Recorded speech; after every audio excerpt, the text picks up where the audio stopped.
All right, so lesson 8-4 is about what we call an inscribed angle. So as we described this in our first unit, an inscribed angle is an angle with its vertex on the circle. So you'll notice right here, this vertex, this turning point, which is B, that is a point that's on the circle. So this is different from yesterday's lesson. Those angles, the center angles, had their vertex at the center of the circle. This one's on the circle.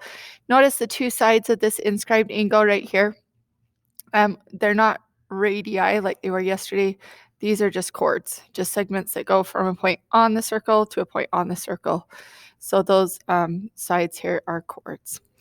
Now, the word that we're going to use here, this intercepted arc, this is going to be a big word that we're going to be using for a little while. The intercepted arc is the arc that lies between the end points of those chords right there. So between the end points of the inscribed angle. So here's my inscribed angle, those end points. The intercepted arc is the arc that's between it. Now, this has a relationship with the angle, with the inscribed angle. So this measure of ABC right here, here's ABC, that angle, it's always going to be half of what the arc measure is of its intercepted arc. So the arc between A and C is going to be half of that measure. Let's write that as well over here, half of that measure. So that's pretty much the entire lesson. Now we are going to do a few more things because there's some kind of shortcuts that we do as we go through here. So let's look at two more things before we try some of these examples. Here we have this inscribed angle. So notice right here, they're looking at this as their inscribed angle, this angle BAC. So if you'll notice right here, its intercepted arc is actually, it goes from one end of the diameter to the other end of the diameter. We call it a semicircle, that arc is. So if that inscribed angle intercepts a diameter, so if it's got its endpoints the same place as a diameter, then it is a right angle because it's just going to be that angle is going to be half of the arc measure, while a semicircle is half of the circle, 180 degrees.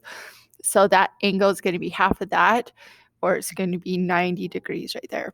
So again, it's the same concept, it's just a little shortcut. If you see that the ends of the angle go to the ends of the diameter, just note that that is a right angle.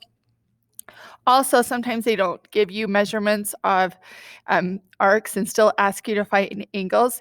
That might be because they might be overlapping arcs.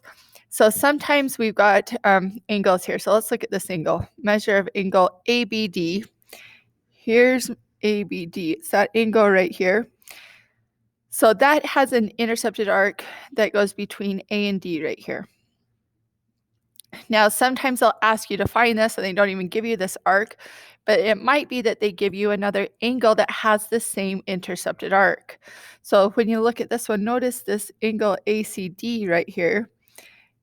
That intercepted arc is also between A and D. They share the same intercepted arc right there. So if those arcs are overlapping right there, those angles are the same. The measures are equal or they are congruent. I would write that down here.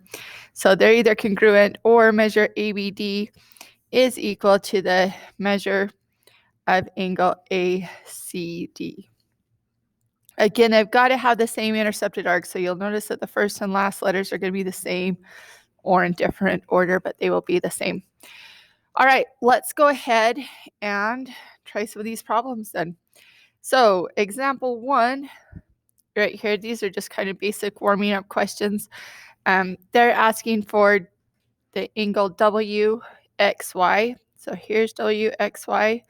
They want this angle. So nicely enough, they've given us this intercepted arc right here is 62 degrees. Remember, the angle is just half of that arc, so we're just going to take that 62 and divide it by 2, and the angle is 31 degrees. Okay, this one is just the opposite. They give us the angle measure right here. That angle measure is 113. They want the arc measure. It's a major arc here, 3 letters. They want the arc measure that goes from D through G around to F. Okay, so that is the intercepted arc. So the angle is half the arc measure. So you're going to need to multiply this one by 2 to get the arc right there. So we've got a 226 degree arc right there. Okay, let's do one more example in this video and then we'll save some for the next video. Notice right here, this lovely angle that they've given us, PQR. Notice that its intercepted arc is also the endpoints of the diameter. It goes through the diameter. The intercepted arc is going to be your lovely semicircle there. Therefore, it is a right angle or 90 degrees. And we'll do some more of these on the next video.